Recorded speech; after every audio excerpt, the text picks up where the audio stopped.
Hello, my name is Sanjay C. Patel.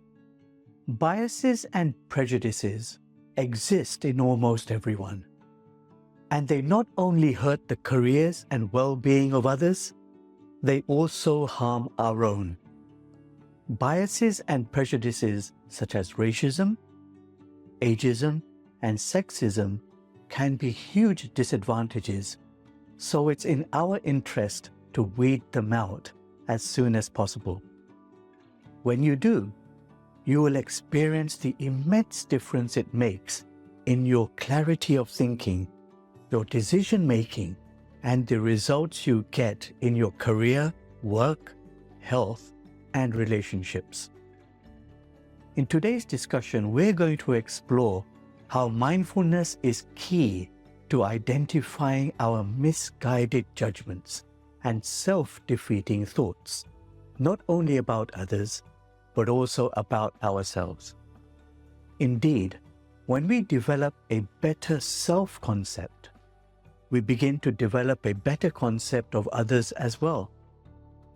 This amazing fact was revealed by ancient yogis thousands of years ago in India, and modern scientific studies have verified it. Essentially, we sometimes see others as we see ourselves. Yoga and mindfulness are essentially tools to help us create and rejuvenate a better self-concept. When we get this right, everything else becomes better. So where do biases and prejudices come from? They aren't things we are born with. Babies don't have them.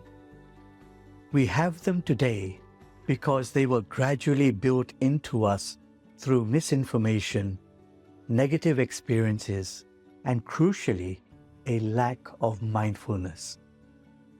Mindfulness has been shown by many scientific studies to improve our metacognition. This means our ability to investigate our own thinking. In other words, mindfulness helps us become aware of our own thought processes, and it enables us to refine or modify them, like having a mental mirror to self-reflect. When we carry around hate, anger, or bitterness, we harm ourselves deeply, socially, psychologically, and physically.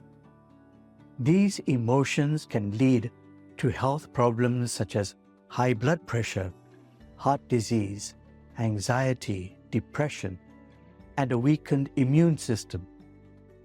What benefit is there in hating people if it causes us to have heart disease, physically or metaphorically?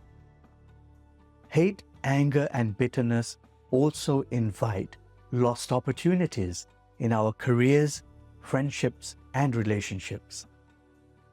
Some of the people you may steer clear of or immediately reject simply because of their looks or their race or their age or gender can become your best friends, team members, or partners. Some can bring you immense success and boost your career. If you look at the inner circle and teams of successful people, you will often find they are made up of all cultures, colors, genders, and ages. They are made up of great diversity. Why? Because the best talent and friendships don't depend on your age, gender, or skin color. They depend on your brain and your heart. In other words, your intelligence and emotional intelligence. You don't have to be as intelligent as Einstein, and you don't have to be as emotionally intelligent as a monk. But you do need to be able to choose the best and work with the best, whatever their outward appearance. Remember, you are only as good as your team. Consider this. Do you avoid interacting with people of different ages? Do you avoid hiring them because they look different from you? Why should the world have to think and look like us before we can connect with them or appreciate them? Who planted that thought in the first place? We weren't born with it. So why not have a diversity of intelligent and empathetic people? Although racism gets a lot of attention and gets the worst rap, many people don't realize that sexism and ageism are just as bad because they cause similar pain and problems to the victims.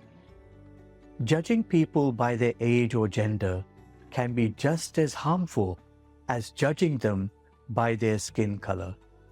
So even if you aren't a racist, that doesn't mean there isn't room for improvement. It doesn't mean that we are now off the hook. We shouldn't be ageist or sexist either. And we need to examine our thoughts and judgments in that regard too. So how can mindfulness help us overcome these deeply ingrained biases, even in very imperceptible amounts? To understand this, let's take a look at the discoveries of ancient yogis who discovered the benefits of mindfulness thousands of years ago in India.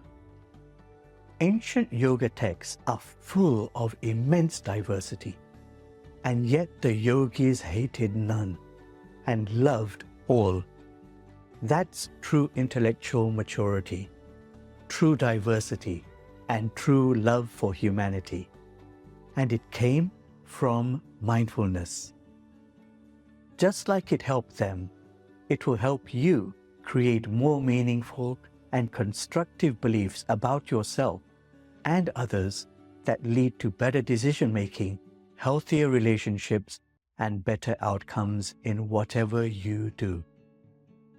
The yogis compared our minds to a potter's spinning wheel. And just like a potter shapes clay into pots, we shape our thoughts into judgments. And just as a potter uses a spinning wheel to shape the clay into pots, we use our spinning mind to shape our thoughts into judgments. But what happens if the potter's wheel is spinning too fast, or the clay is poor quality? Well, then the pot will be poor quality as well. It will be deformed or fragile.